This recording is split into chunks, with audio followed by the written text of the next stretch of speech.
Per la seconda batteria in corsia 1 Adam Perpignano, alla 2 Edis Cazzafri, alla 3 Andrea Ciardi, alla 4 Giovanni Michelini, in 5 Francesco Mucciarelli, alla 6 Carlo Spadotto, alla 7 Daniel Riva, in 8 Mattia Morganti.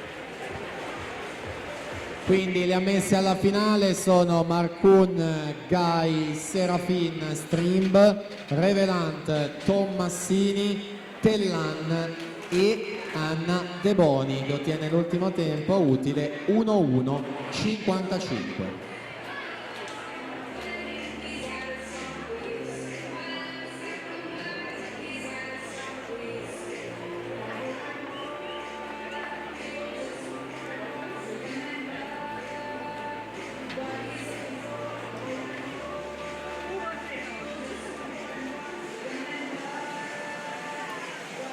Matteo Veronese 1:10:37.